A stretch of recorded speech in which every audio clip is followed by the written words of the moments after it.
ป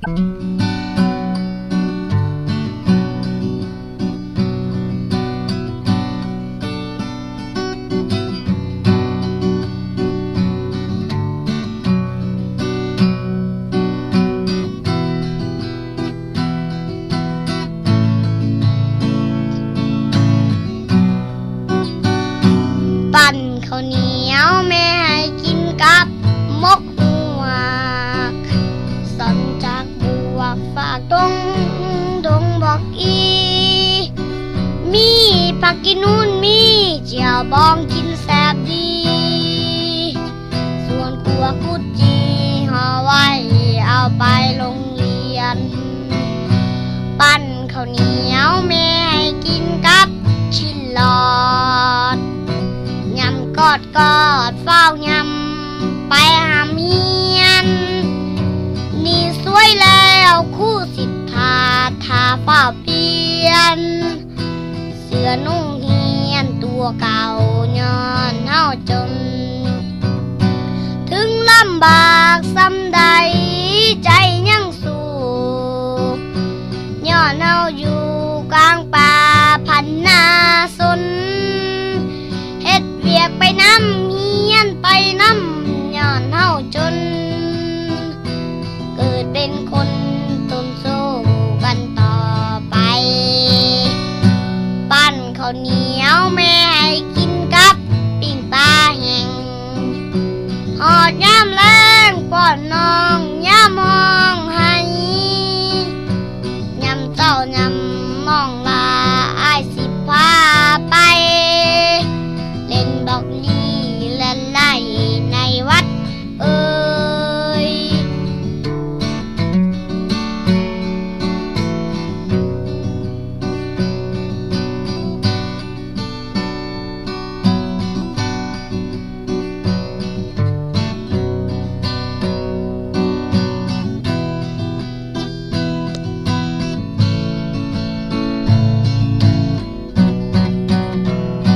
ถึงลำบากซ้ำใดใจยังสู้ย้อนเฮาอยู่กลางป่าพันนาสนเฮ็ดเวียกไปน้ำเมียนไปน้ำย้อนเฮาจนเกิดเป็นคนต้นสู้กันต่อไปปั่นข้าวเหนียวแม่ให้กินกับปิ้งปลาแห้งหอดยามแรงป้อนน้องยามห้องให้ยำเจ้ายำน้องลาอ้ายสิพาไปเล่นบอกลี่เล่นไล่ในวัดเอ้ยยำเจ้ายำน้องลาอ้ายสิพาไปเล่นบอกลี่เล่นไล่ในวัดเอ้ย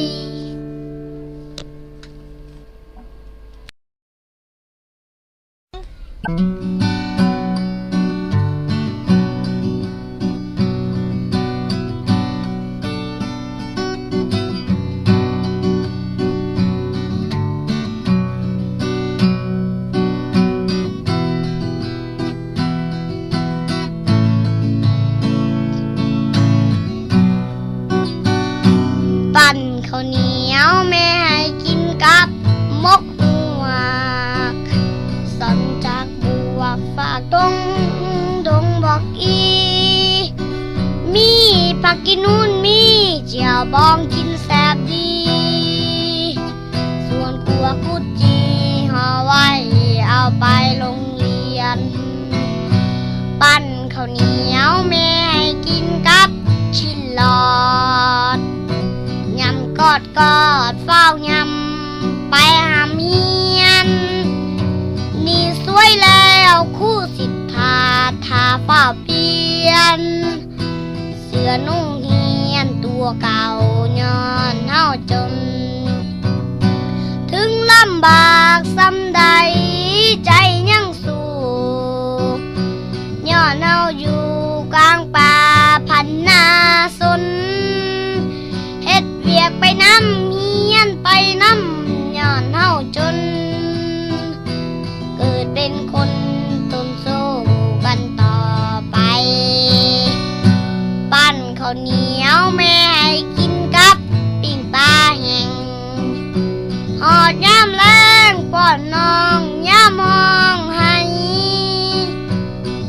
จ้ายำน้องลาอ้ายสิพาไป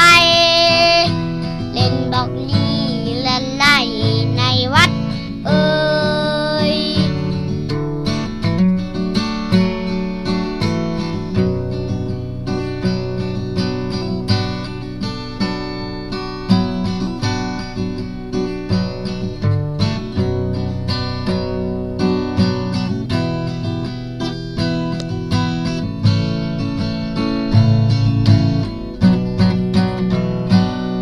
ลำบากสำใดใจยังสู้ย้อนเฮาอยู่กลางป่าพันนาสนเฮ็ดเวียกไปน้ำเมียนไปน้ำย้อนเฮาจน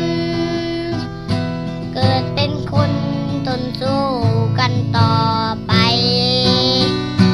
ปั้นข้าวเหนียวแม่ให้กินกับปิ้งปลาแห้งอดย่ำเล่นปอดน้องย่ำห้องให้ย่ำเจ้าย่ำน้องลาอ้ายสิพาไปเล่นบอกลีเล่นไล่ในวัดเอ่ยย่ำเจ้าย่ำน้องลาอ้ายสิพาไป